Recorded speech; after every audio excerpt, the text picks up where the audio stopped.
So I think we just look very sort of seriously at the camera. Yeah. Let me just say, hi everybody. I hope you had a wonderful Christmas. It's now January, and we're sticking to dry January. So yeah, I mean, I don't really know what to say on the podcast if we're not gonna be drinking. It's kind of we just gotta use this time to sort of, think about our bodies and yeah. You got to look after yourself. Dry January is an important time of year for it. Fuck this shit, I can't do it, man. I can't do it. We're not fucking doing Dry January. We're going to drink some awesome stuff. Someone said drink the water, but I will drink the wine. Yeah, you entertain whilst I open the bottle of wine, Angus. So the best way to get through fucking January is to have wine to open, particularly when you have somebody opening it for you. Yeah, very badly. Slide down this and that closes onto the cork and then you pull it out. Actually, I'm going to use this time to go on a fucking rant about dry January. What the hell? What is that about? Some people go to extremes in December, so you actually need to dry January. It's like the crap month of the year. Everyone's miserable. Everyone's poor. Yeah. Everyone's this and everyone's that. And the weather is shit. Yeah. This is such a crock of shit. Why, when everything is dreary, so dreary and scarce, it is the month of scarcity. The bleak month. Why would you deliberately go out of your way to deprive yourself of something super simple, the dulce vita, the joy of life? When the dog bites, when the bee stings, when I'm feeling sad, I simply remember my favorite things, and then I don't feel so bad. Pick a month which is more abundant and a month where the world has more going on to take. It's true. I understand that. I understand what you're saying. Do you know what I mean? Yeah, but no one's going to do it. People who are doing dry January will tell you, even before you get to say hi, of course, that they're doing dry January. Yeah. That's what everyone that doesn't drink, they're always like, oh, I'm not drinking at the moment. It's like, okay. But you evidently are drinking. And that makes me the better person. Baby? Yeah? It's still dry January? Nope. Yeah, no, it's January 31st. No, I work off of the lunar calendar. So it's wet February for me right now. This definitely needs to be opened for a bit. Very closed. And very cold. It is. Cold and closed. Oh, warm, the bowl of wine. Get it to a decent temperature. Rate the bitch till it smells good, tastes delicious.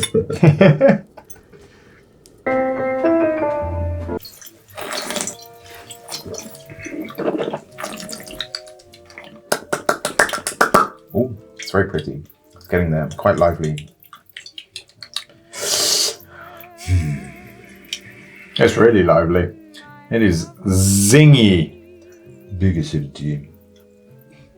Do you know the grape varieties? No. Okay, guess grape varieties. I think the lead grape is Grenache. Okay, yeah.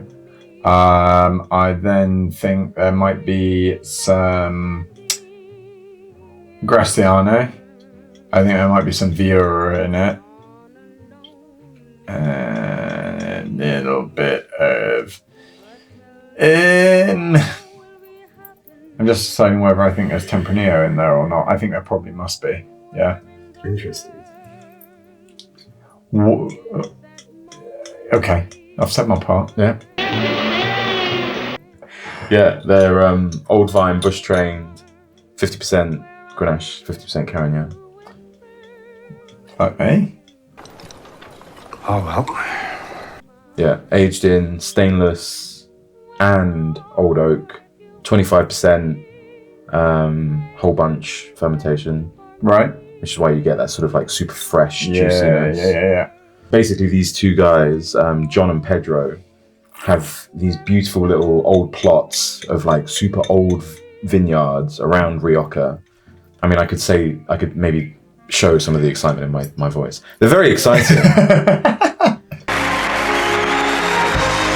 This is an example of one of the, so there's no additives at all, no added SO2, no added yeasts. No fining. No fining, no filtration, organic practicing, but not organic certified. Yeah. Super small production. They made, 733 bottles of this. Like tiny quantities. Like this is a rare gem. You're not going to see this No. anywhere. No. I can't see fucking shit out of this thing. What do you think of it? I think it's beautiful. In the last, like, when we first opened it, I wasn't initially, it wasn't a wine where you stick your nose in it and go, ooh. When you taste it, you think, fuck me, that's really, really well structured and really pretty. Yeah. And in the last, it's only been open 10 minutes. And it is, it's softened immensely. The fruit is singing now. And it's gone from that sort of quite like bright, youthful, straight off the bush kind of hedgerow fruit. Yeah.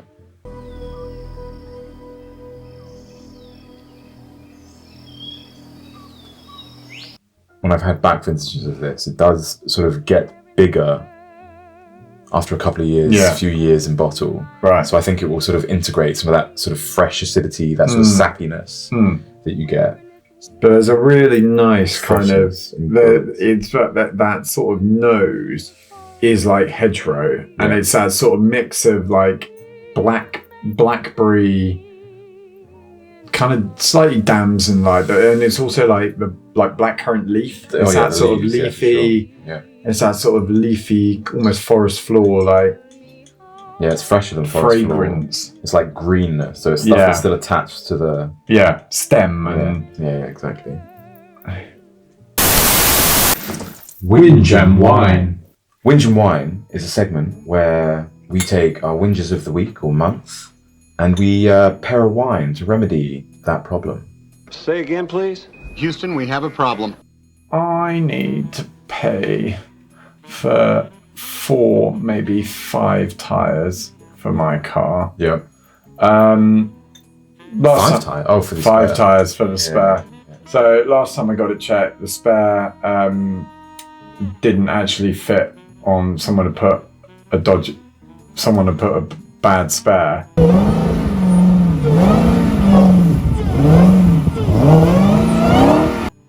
You need tires. I need tires. Yeah, I need a lot of tires. Yeah. And do you know how much tires are? They're fucking expensive. How expensive?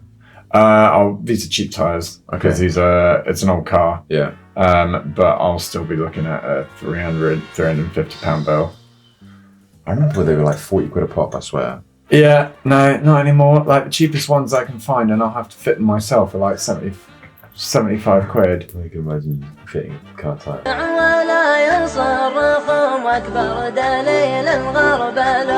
It will explode in my face. It would not end well.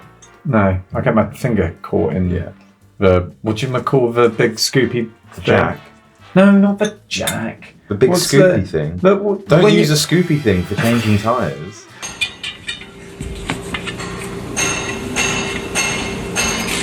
We got distracted. Sorry. Yeah. So what wine am I going to pair with you needing to buy yourself tyres? You tell me. I think, Angus, what you need is a bottle of Cielo Bianco.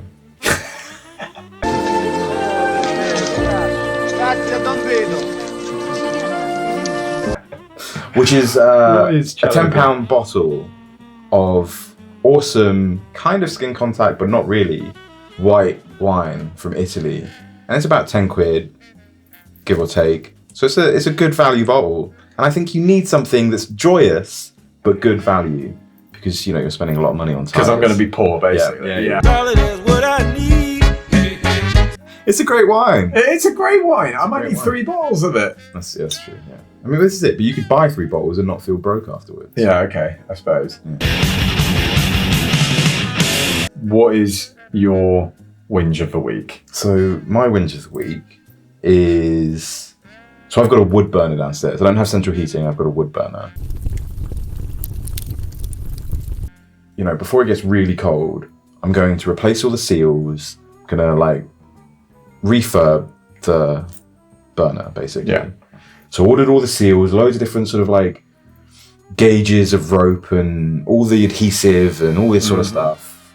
That all arrives, I light a fire, and the fucking glass breaks. I don't understand, it was awful. And I was like, oh great, so I now have to order another like piece of glass and... So that was like, you know, just really frustrating and meant that I didn't have a wood burner for a week or so. In December. Yeah.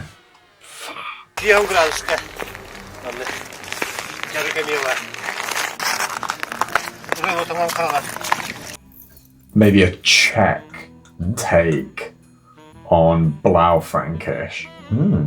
Something from Moravia.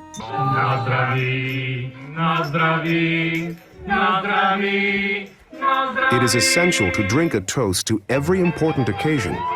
You want that volcanic, high elevation Moravia thing. Some obscure, like either Blaufränkisch or Blauer Portugiese or yeah, something inky. Something inky and dark and jet black and warming and spicy and I think that's where you want to go. Mythbusters. Right. So we're going to be busting some wine myths. Are we bound to investigate everything we don't know, to mine the earth for more?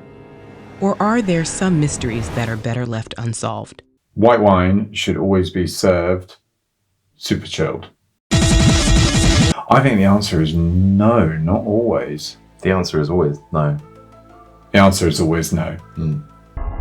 That's right. Ultimately, it is completely down to how you like your wine, right? Yep, always. Always. Like, it does not matter. No one should be able to tell you, you need to drink this wine at this temperature because I say so and I know better than you. If you prefer your New Zealand Sauvignon Blanc from the freezer and you've paid your money for it, enjoy it. Fundamentally, wine is meant for enjoying. You make a toast? I'm Irish. I can make a million toasts. It does. If it's super cold, then it's super closed. Yeah. And the warmer it gets, it opens up. And that's why, you know, sort of cheaper wines are fine if you have them ice cold, but actually if you let them warm up, they can get a bit funky. It's because the bad flavours that start coming through. So that there's so much of in bad white wine. Whereas with better white wine, if you have it too cold, then you end up missing out on all the amazing flavours that actually, if you let it sort of open up a little bit. That's why they say with sort of the best champagne, you don't keep it on ice. You sort of leave it and let it sort of warm up as you drink it. Yeah. It's the same with all white wines. Ladies and gentlemen, the Soyer au Champagne. And I guess that leads us on to myth number 2, which is red wine should never be chilled. I would say that's not true. I mean, we know it's not true. There are some amazing red wines that are phenomenal chilled. And it's, you know, the same thing happens. You know, there are some wines that you definitely don't want to be having chilled, but sort of lighter extraction, juicier, fruitier red wines from the fridge on a hot summer's day. And you chill it down, it just becomes fresher and fresher and fresher. And actually, when you drink it, it is like going for a cranberry juice. You know, it's it's that super refreshing, sort of clean, refreshing sort of hit. You could, and you know, you could, if you wanted to, put ice cubes in it, and it will. We're not friends. Podcast is over. Angus is fired. Yeah. Don't say it. Don't say it. You're fired. No. What, fired? No, you can't do that. I won't accept it. You're fired! You can put ice in your wine if you want. I won't judge you. I was joking. Yeah, please don't do it. Please. If you want to put ice in your wine, have grapes, put your grapes in the freezer, and then put your grapes in the wine so it doesn't dilute your wine. Thank you for saving me. You're welcome.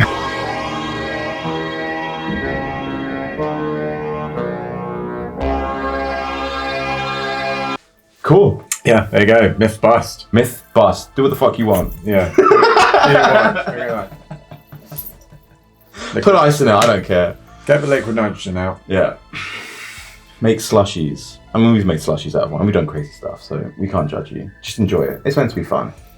Don't stop me. Ooh, ooh, ooh. I like it. Don't stop me. Have a good time. Right, what's next? It's the end, isn't it? So what are your final thoughts? My final thoughts are I would still want to give this like another hour. I think so. I think it's only just we've done this podcast and it's only just coming to life. I completely agree. I think a couple more years in bottle would be amazing. I think actually 5 years would be amazing. Mm-hmm. But for the rest of this half bottle, I think we decant it and let it breathe. And now here we go into the decanter. Because like you said, it's only just starting. You're starting to get some of the lighter sort of floral notes, some of the riper sort of fruitier notes, and even some of that like pink pepper kind of. I was going to say like there's some really nice sort of darker notes coming through. Sort of dark spice. Yeah. Sort of pungent spices just coming up. What we were saying about the red wine is because it was relatively chilled, it didn't. The more floral notes and the lighter notes and actually a lot of the riper fruit didn't come through. So what you got was a lot of the acidity. And as it's warmed up and opened up, that sort of, brought out much more of the flavors. So that sort of coincides nicely with our myth busting section. It's like we know what we're doing. Yeah, baby. Someone should pay us. Oh. Yeah, sponsor us. Hit the bell and the like icon.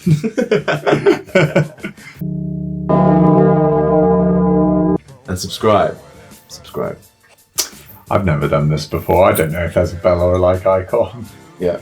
Here. Hit the bell icon. Na zdrowie. Na zdrowie. Zdrowie, panie. Za zdrowie. Szampana pijmy, aż to dna, panowie.